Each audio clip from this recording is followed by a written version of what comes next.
Hello, a very good morning to you. It's been 1 week since two massive earthquakes struck southern Turkey and northern Syria. And with each passing day, the number of deaths continues to rise. There's been a massive humanitarian response, but very little of the aid sent to the region has found its way into Syria, where relief efforts have been hampered by civil war. Well, more than 33,000 people are known to have died in the disaster. But that number is expected to keep rising as more victims are retrieved from the rubble. UN humanitarian chief Martin Griffiths is set to travel to Syria after a visit to Turkey. He's told Sky News he'll ask the United Nations Security Council to authorise aid access through two more border crossings. Meanwhile, the international aid effort continues to gather pace. Here in the UK, donations to the Disasters Emergency Committee appeal have reached over £60 million. Well, joining me now is our international correspondent, John Sparks from Kahramanmaraş. And John, 1 week on, what's the situation there now?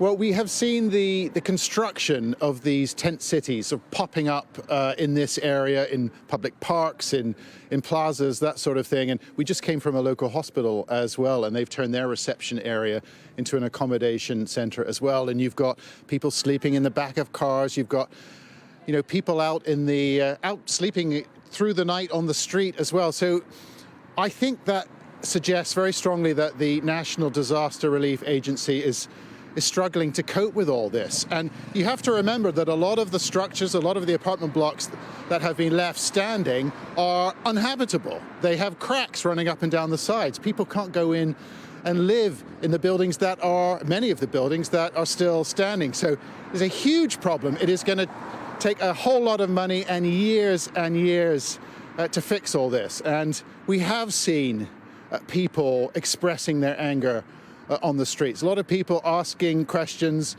that centre on responsibility. How did this happen? Why did this happen? Why were these buildings in such a poor state? Why were they unable to stand the earthquakes that took place here? It's a sensitive question. The government's trying to get ahead of it. They've issued a series of arrest warrants, 131 so far, for building contractors. They promised that there will be more as well. But a big part of this problem centres on poor governance, on corruption, on the misallocation of public funds, on a failure to observe building codes, that sort of thing. And there may be a political price to pay for the president, Recep Erdogan, who is up for re-election in June. And meanwhile, John, a lot of concern about the level of aid that's able to get into Syria.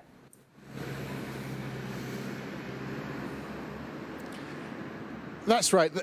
That is an entirely different and very, very complex problem. Really difficult one. The UN will be at the heart of that. It will need international engagement, international involvement, and it is urgent. Remember, we don't know the scale of the problem in Syria. Here, journalists have access to the sites. Public officials are accountable to a certain extent for what is going on. It's very difficult to know what is going on in Syria.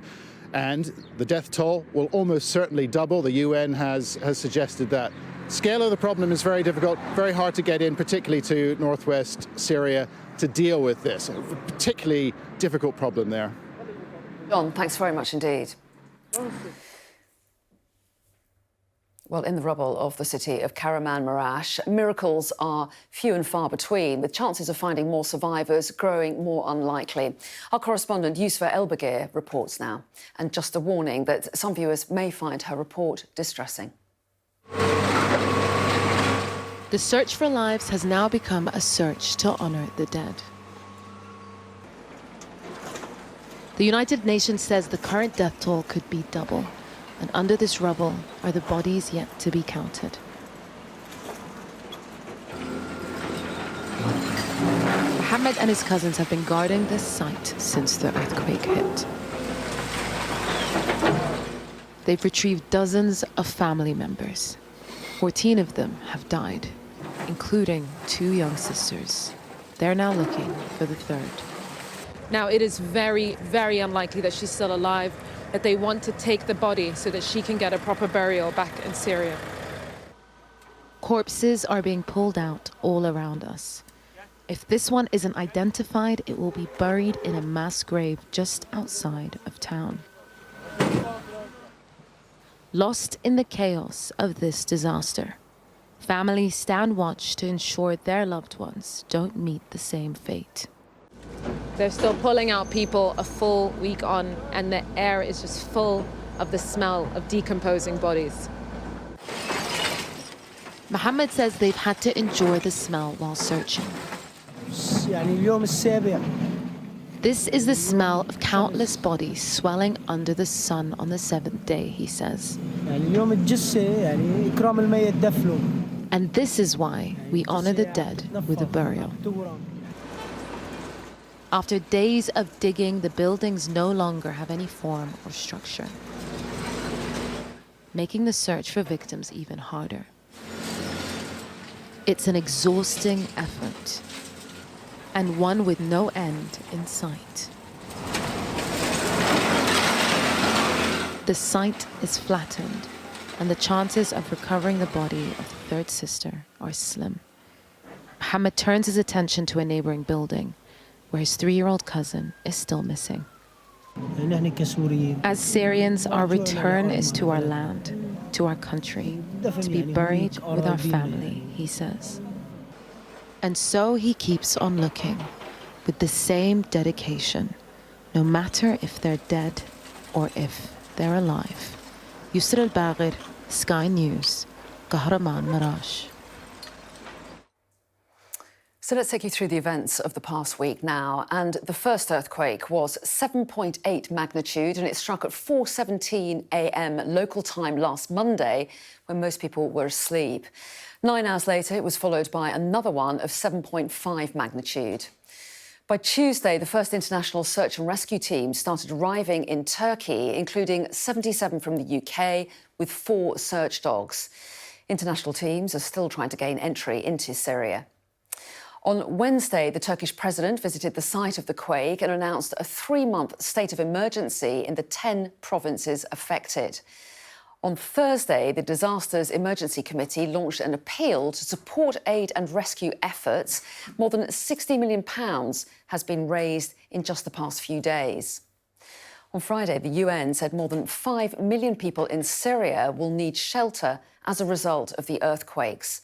Quantifying deaths and injuries there is difficult due to years of civil war. On Saturday, the UN's humanitarian chief said that the final death toll from the earthquakes is likely to exceed 50,000. More than 80,000 have been injured in Turkey alone. Yesterday, the Turkish government targeted more than 130 people allegedly involved in poor and illegal construction of buildings in the country. Well, plenty more reaction to what's going on there throughout the programme. In the meantime, though, let's fill you in on some of the day's other news. And the US has shot down another unidentified object in North America. That's the 4th in just over a week and the 3rd in as many days. It was downed over Lake Huron on the US-Canadian border. Our US correspondent James Matthews has more now from Washington. This latest object was taken out of the sky on the instructions of President Biden. It was flying above Lake Huron on the US-Canadian border. It posed no military threat, we are told. According to the Pentagon, it was octagonal in shape, with strings hanging from it. Last night here in the United States, the Department of Defense gave a press briefing and shed some light on its thinking. It spoke about a heightened state of alert in the wake of the Chinese spy balloon, and it said that it had tweaked its radar filters so that it was picking up smaller objects and it was more closely scrutinising the airspace above the United States.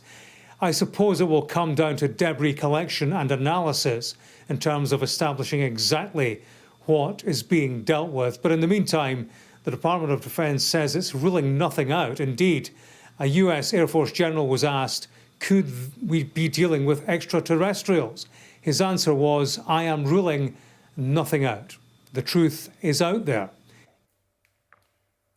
So let's take a look then at each of the flying objects that's been downed over North America in the past week. And on Saturday, the 4th of February, on the instruction of President Joe Biden, a US F-22 jet fighter shot down a suspected Chinese spy balloon off the South Carolina coast. On Friday, President Biden ordered a fighter jet to shoot down an unidentified high-altitude object off northern Alaska. The White House said the object was the size of a small car and posed a reasonable threat to civilian aviation. On Saturday, the Canadian Prime Minister confirmed that a US F-22 jet, accompanied by Canadian aircraft, shot down an unidentified object over the mountainous and sparsely populated territory of Yukon in the Canadian Northwest, a region which borders America. And then last night, a US F-16 jet fired a missile and downed another unidentified object over Lake Huron on the US-Canada border. US authorities say the object flew near sensitive military sites and could have been used for spying. Well, following the incidents in North America, here the Defence Secretary has announced that the UK will conduct a review of its own security. Ben Wallace said the UK and her allies will review what these airspace intrusions mean for our security. This development is another sign of how the global threat picture is changing for the worse. Now, police have arrested 2 teenagers following the murder of a 16-year-old girl who was stabbed to death in a Cheshire park. Brianna Jai from Warrington was found on a pathway with serious injuries on Saturday afternoon. Cheshire police say a boy and a girl, both 15 years old, had been arrested after they earlier appealed to trace 2 people seen in the park. Both are from the local area and remain in custody. Officers have urged the public not to speculate about the details of the incident. At this moment in time, we think this is an isolated incident. We've got a large number of detectives working on it, and they will see an increased presence in the area, be that officers searching or officers on high visibility patrol. That's just to reassure people, and I just ask, don't speculate at this time.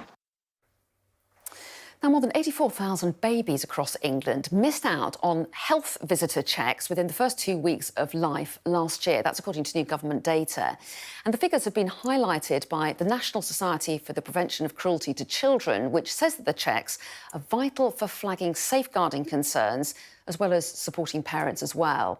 So let's get a bit more on this with our correspondent, Becky Cottrell. So it sounds like a large number. Why is this happening, though?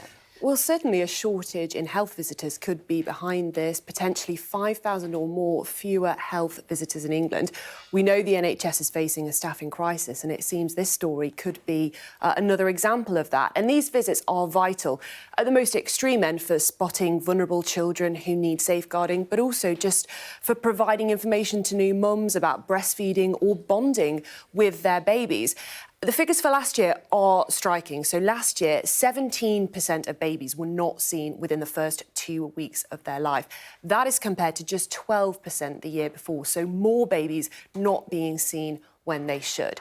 Now, the NSPCC are calling for, among other things, more funding for health visitors. And we do have a statement from the Department of Health and Social Care.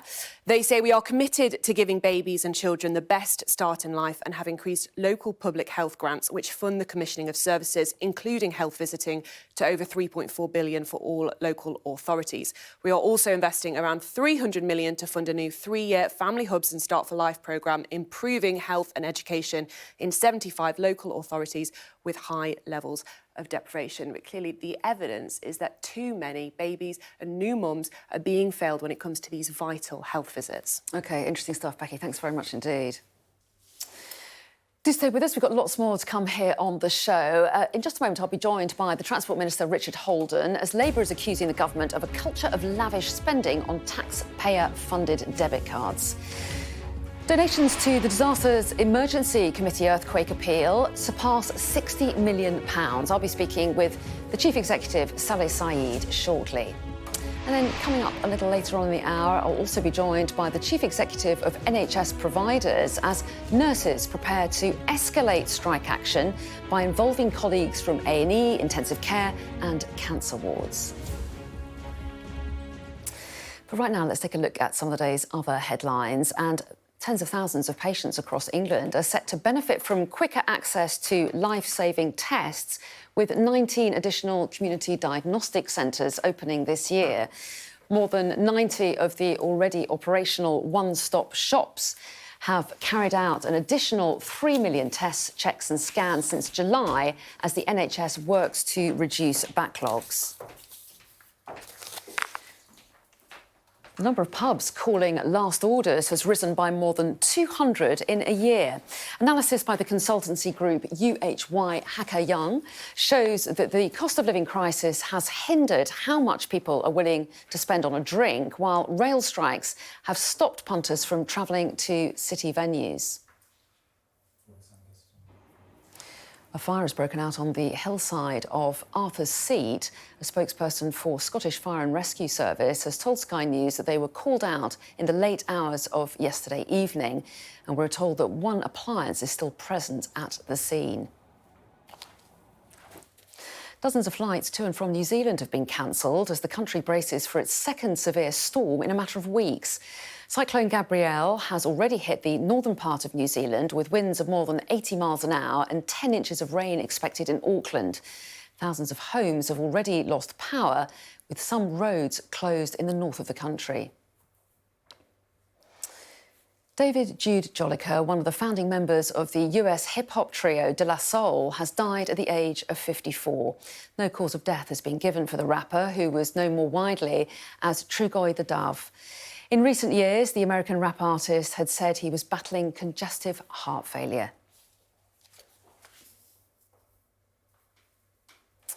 Busy morning this morning. Lots to ask the Transport Minister, Richard Holden, who I'm pleased to say is here with me in the studio. Good to see you this morning. Thanks very much for coming in.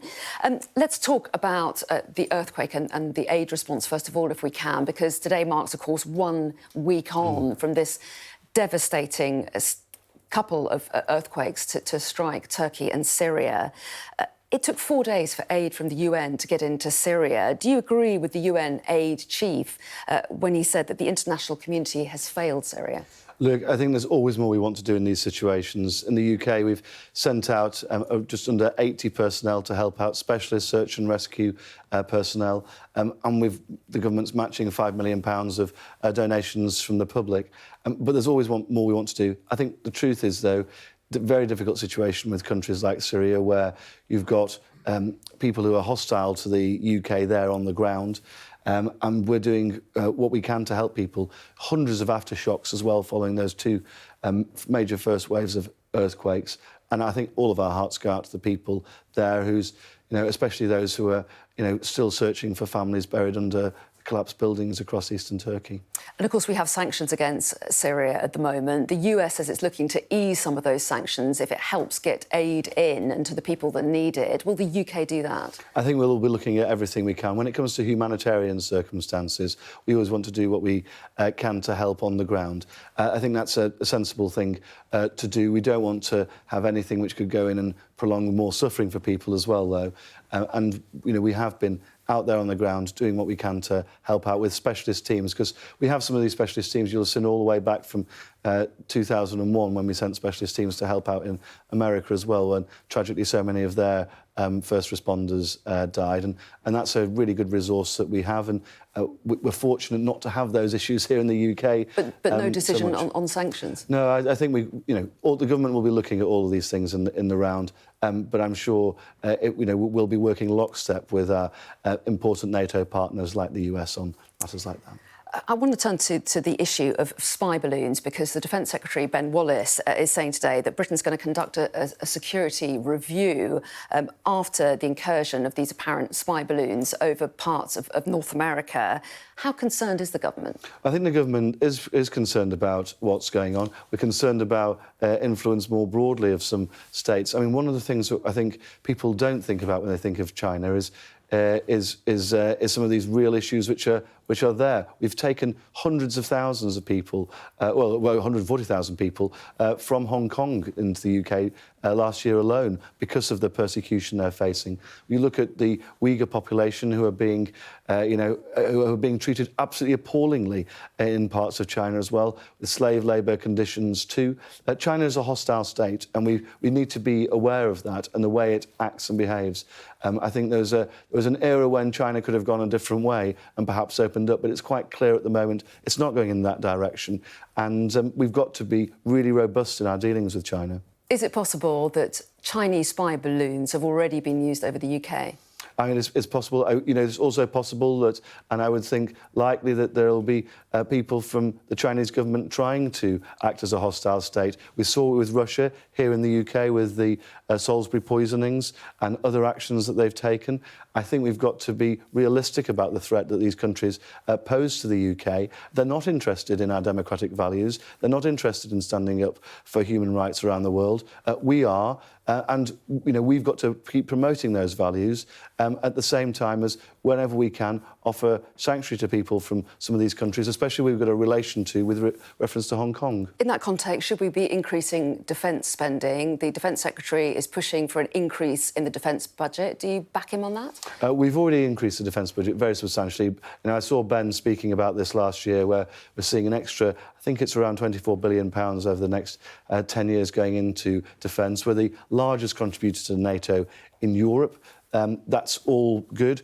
And obviously you'll have seen from the last few weeks the huge amount that we've been leading the way, few weeks, almost a year now, in the response to Ukraine with the extra resources we put in there. There's always more I'd like to do, but it's got to be done in the context of a balanced section of public finances. I want to see us always have a strong defence, and that's also we've also got to have a growing economy, which is what pays for all those public services, and also we've got to have those other public services which constituents need on the ground as well. Let's talk a little bit about strikes now, because the RCN, the nursing union, is talking about escalation of its strike action. They're warning that staff from A&E, from intensive care, from cancer wards as well, could be involved in the next round of strikes. Also, exemptions for some hospitals may no longer be granted.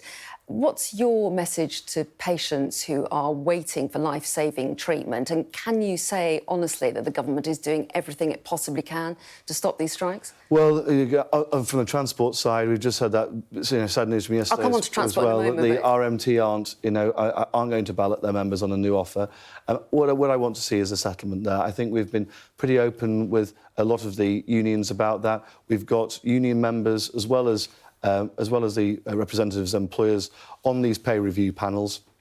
We ensured that last year, everybody else in the public sector was facing a pay freeze. Nurses got an average of 3% rise. We do recognise that there's a special case for nurses, and I think some of the way that they've behaved during the pandemic as well, letting people know to ensure that services remain open is really important too. What I want to see is a settlement here as quickly as possible. But the most important thing we can do, not just for nurses, but for everybody, whether in the public or private sector, is get inflation down, because that will eat away any pay rise people are seeing at the moment. That's why the government's committed to halving inflation by the end of the year, because it's a tax on everybody, whether you're working in the public sector, whether you're somebody who's retired, whether you're in the private sector. And that's got to be our top priority. And we don't want to do anything to keep fueling that inflation, because that will just make the situation worse, and we'll always be chasing our tail. Okay. So that's got to be the concentration. OK, well, nurses might say we can't wait for inflation to come down. So too might rail workers. As you say, the RMT have rejected what was described as the best and final offer from train companies. You, as you say, you're a transport minister, so where does that leave talks? Will you be going back round the negotiating table? Well, as I said about inflation, we've got a target to halve it by the end of the year, so we're not asking people to wait forever. We're really pushing on this as a top priority. But to come to the transport unions, the RMT have been offered a backdated pay rise of 5% for last year, compounded with a 4% rise for this year, and that all of that pay will be paid and backdated. That, I think, is a pretty generous offer, around just over 9% for the average rail worker, and higher for those on the lowest incomes as well. I think that's a good deal. The government have really tried hard here. My colleagues Hugh Merriman and Mark Harper have worked really hard, facilitating these talks between the Network Rail, train operating companies and the unions. The unions, I think they need to have the confidence, if they still are rejecting our offer, to go to their membership and say that that's what they want and they want a fresh ballot. They've not done that. They won't ask their members for their views. The truth is, I think a lot of people who are working in the rail industry now would like to see this settlement happen. They'd like to see the pay rises in their pay packets. That would be a big boost for a lot of those lower paid railway workers. And I think that's what I want to see, and I think the union needs to have the confidence to go to its own members and ask their view. Quick thoughts on what Labour is highlighting today. They're highlighting government spending on credit cards, government-issued credit cards today. They say there's a pattern of using these cards for lavish entertainment, luxury hotel stays.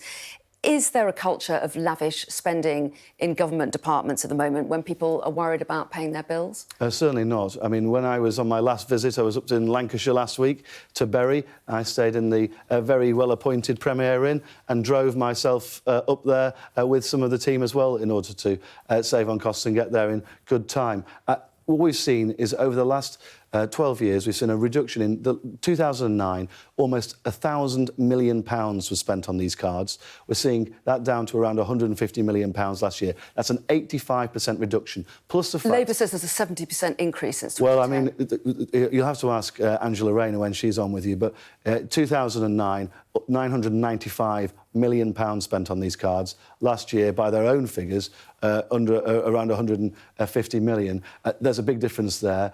What I want us to see is government spending all properly declared transparently. Obviously, there'll be some situations where, you know, if the people are travelling internationally and there's a big international conference, there will be, you know, more expenditure on certain things.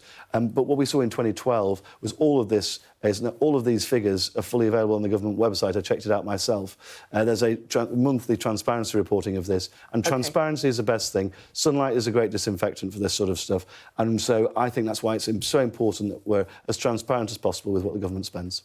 In a word, will you ban these cards? Well, I think there's a use for them. And actually, if everything had to be invoiced, you know, you can't actually do stuff that you need to do and can be more expensive and more bureaucracy. What I don't think we should do is introduce more bureaucracy, a sort of Jim Hacker-style Department of Administrative Affairs to administrate the other administrators, which seems to be Labour's proposal. I don't want to see more bureaucrats. I want to see transparency coming through and helping us keep government spending as reasonable as possible for taxpayers in my constituency and across the country. OK, Richard Holden, thanks very much indeed for coming in today.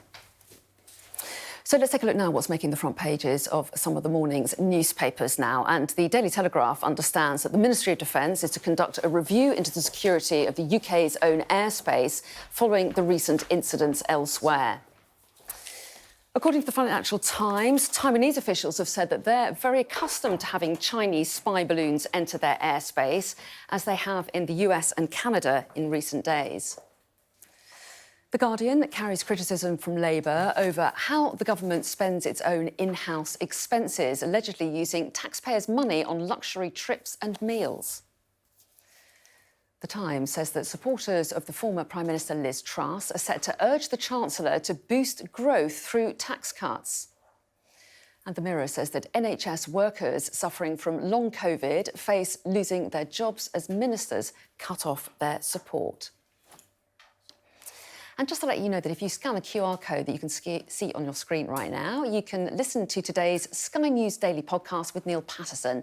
And today, Neil's looking at the rise of so-called armchair detectives following the disappearance of Nicola Bulley and asking if amateur investigators are hindering the case. And you can subscribe to the Daily wherever you get your podcasts. Now, the Defence Secretary, Ben Wallace, has announced that the UK will conduct a review into its security after a total of 4 unidentified objects were shot down over North America last week. Well, a bit earlier in the programme, I spoke to the Transport Minister, Richard Holden, and asked him whether there were any objects flying over the UK. It's also possible that, and I would think likely, that there will be people from the Chinese government trying to act as a hostile state. We saw it with Russia here in the UK with the Salisbury poisonings and other actions that they've taken. I think we've got to be realistic about the threat that these countries pose to the UK. They're not interested in our democratic values. They're not interested in standing up for human rights around the world. We are, and you know, we've got to keep promoting those values at the same time as, whenever we can, offer sanctuary to people from some of these countries, especially we've got a relation to with reference to Hong Kong. Well, let's bring in our political correspondent, Ali Fortescue. Morning to you, Ali. You were listening, of course, to Richard Holden there. And interesting that he didn't rule out the possibility that Chinese spy balloons could have been in action over the UK. Yeah, I mean, this whole story is pretty extraordinary, isn't it? He said, we need to be realistic about the threat. We know now that this security review about these mysterious objects that have been shot down in America has been launched in this country, effectively looking at what this means for security here. And you heard him there. He said, we've got to be realistic about the threat. China is a hostile state, and we need to be aware of that. There are, of course, some, particularly in the Conservative Party, that think the Prime Minister hasn't been tough enough on China. He's been talking about a systemic challenge. There are those that say he needs to talk about it as a systemic threat. But, of course, all of this kind of feeds into that and the global relationships with China, and also feeds into, I think, these arguments about the budget, because we have a budget in a month and there is pressure from the Department for Defence for more spending there. We know that inflation has a big impact on particularly things like army kit, so they're saying they need more money. We've got, international aid in sharp focus because of what's happening in Turkey and Syria, escalating strike action. If there is any headroom, where's it going to go? So a fascinating budget in a month, and I think all of this ties into that as well. And you talk about escalating strike action. He's a transport minister. Inevitably, I asked him about the rail strikes as well. What did we learn from what he said about strikes and the possibility of nurses also escalating their action too? Well, look, I think this is it's a really dangerous escalation we're looking at now. The nurses are talking about overnight strikes, so longer strikes involving more people, less exemptions for hospitals, A&E staff, so emergency department, intensive care, cancer staff. That is the sorts of strikes that are now being talked about, which obviously would have a serious impact on a lot of people. What is the government going to do? We know that both sides are at loggerheads. There's been no sign of a deal so far. I thought what the most interesting quote, perhaps, from Rick Holden was he said, I do recognise there is a special case for nurses. Does that mean that they're going to find a way to carve out something for nurses without setting a precedent for the rest of the public sector? He certainly seemed to have a tougher tone when it came, and he obviously is a transport minister, to the RMT, and we saw a deal collapse at the end of last week that was called a best and final offer. So will we see potentially, and there's definitely a degree of public sympathy when it comes to nurses, rising sympathy overall with new unions from the public. Will we see a special case for nurses? That remains to be seen, but obviously they want to avoid what could be the most damaging nurses' strikes yet. Indeed, Ali, thanks very much indeed. Now, an appeal by UK charities through the Disaster and Emergency Committee has so far raised more than £60 million. Fears are growing, though, about a second catastrophe. Well, joining me now is the Chief Executive for the Disasters Emergency Committee, Saleh Saeed. A very good morning to you. Thanks so much for talking to us this morning. First of all, can you give us the total sum that's been raised so far through your appeal? Yes, an incredible £60 million has been donated, mainly from the UK public, all up and down the land. And we're incredibly grateful, of course, for that generous amount. This was raised just in 3 days. That's a phenomenal amount. And the money is still coming in. And we hope that more people continue to give, because, as you've been reporting, the needs in northwest Syria and in Turkey are absolutely huge, and sadly ever growing as people now leave the rubble behind and start to think about mourning the loss of their friends and family and rebuilding their lives, which of course will take months and years. But coming back to that figure, £60 million is going to go a long way and make a huge difference on the ground to saving and protecting those lives. Well, yes, and I want to ask you a little bit about where the money does go in a moment. But first, have you seen a reaction quite like this before to one of your campaigns? And are you surprised at this level of support, given that we're in the middle of a pretty bruising cost of living crisis?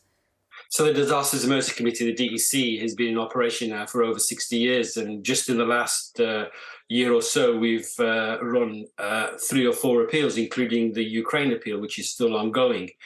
And what's become really evident now is the testimony to the generosity of the British public, who, once they see a case of such magnitude, such as Syria now and Turkey, are willing to give and to support their fellow humans wherever they may be. So it doesn't surprise me, because the generosity of the Republic is now established and well known, and for that we're incredibly grateful.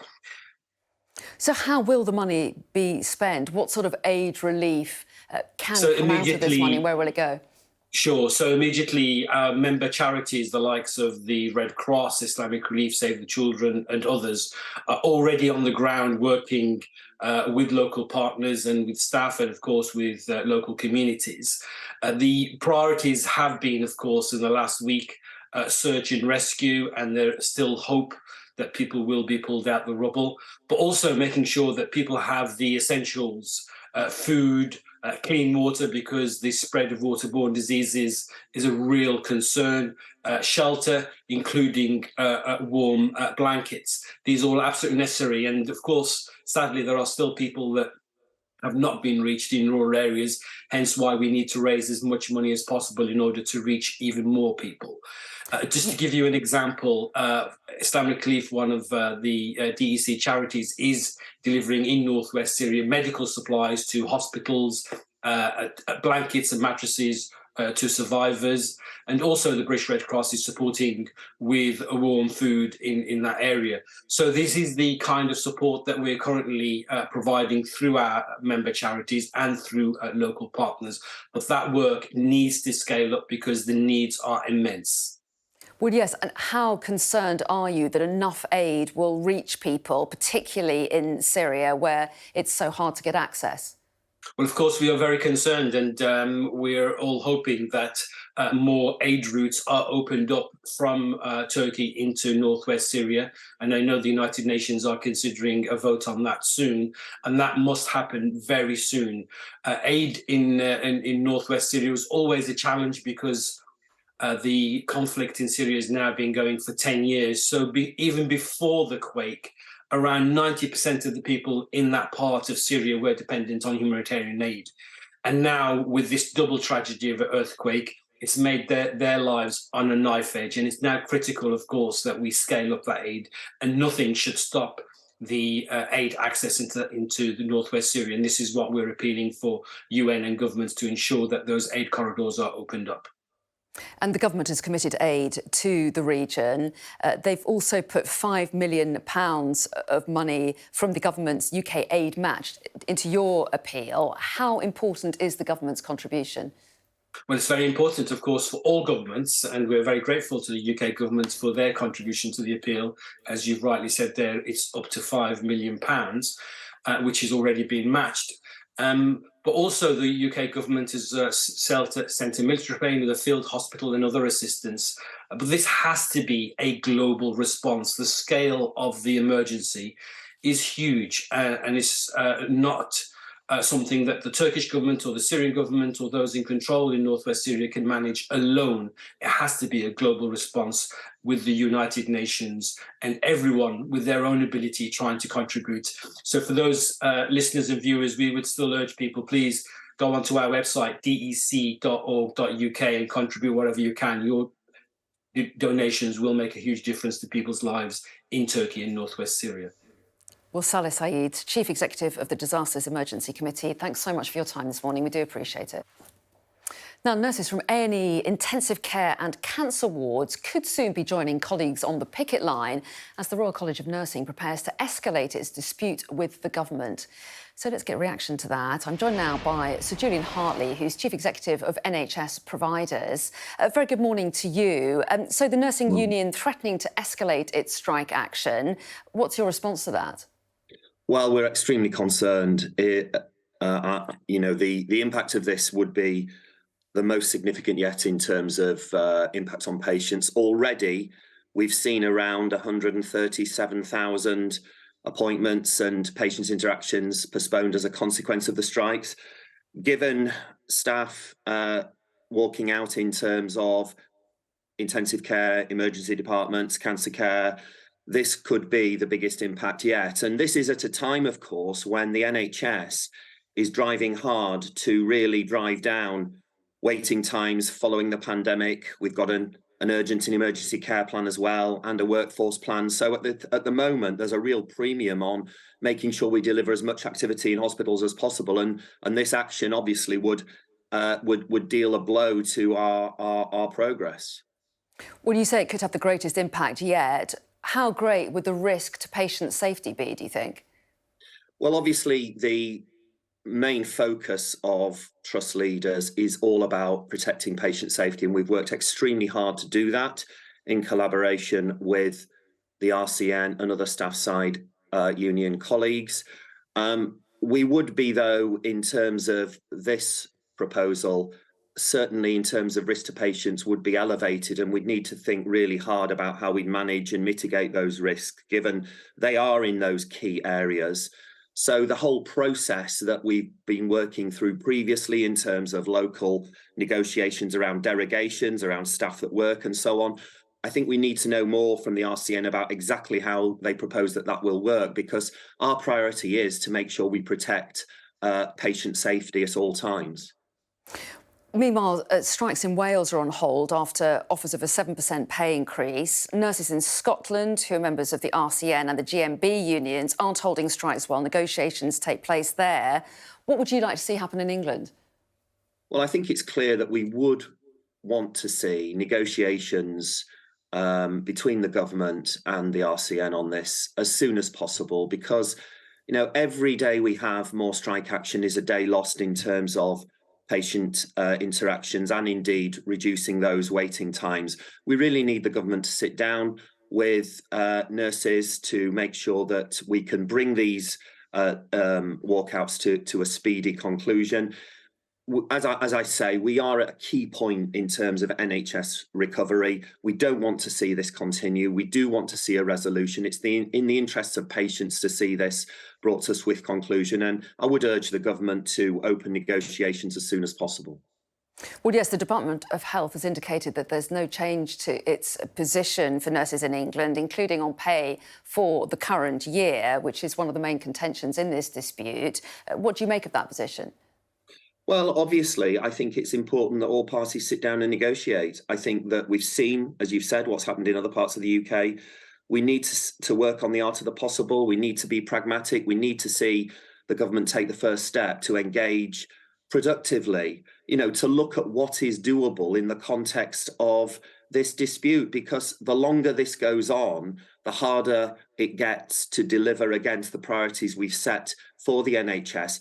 And the amount of work and disruption and the challenges that go into handling and mitigating every strike day are really, really significant for trusts at a time when we need to be focusing on the priorities about delivering for patients in urgent care, making sure we're treating patients on the backlog, waiting for operations, and delivering for patients overall.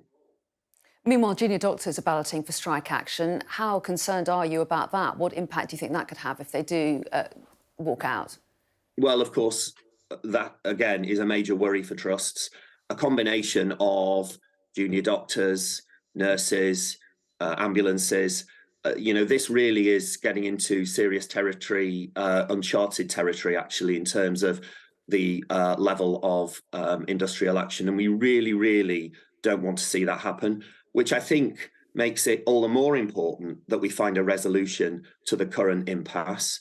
The NHS is at a key point in terms of what it's aiming to deliver for patients, and therefore we want to make sure that all of the considerations around strike action, all of the issues are put round the table, people come together and make sure we see a resolution to this. We can't afford to go on in this way when we've got so much work to do, so many priorities to attend to for patients that use the NHS. Do you have some sympathy for the nurses? Well, trust leaders, of course, have a huge level of understanding for where the nurses are. You know, I've worked with magnificent nurses in my career during the NHS. They're fantastic colleagues. They have experienced significant pressures of late, and the cost of living crisis obviously is impacting hard. So, of course, there's a high level of understanding from trust leaders in relation to the brilliant nurses that work in hospitals, community services, mental health trusts across the whole of the country, which is why we want to see this resolution brought to a conclusion as quickly as possible. Well, Sir Julian Hartley, we appreciate your time this morning. Thanks very much indeed for talking to us.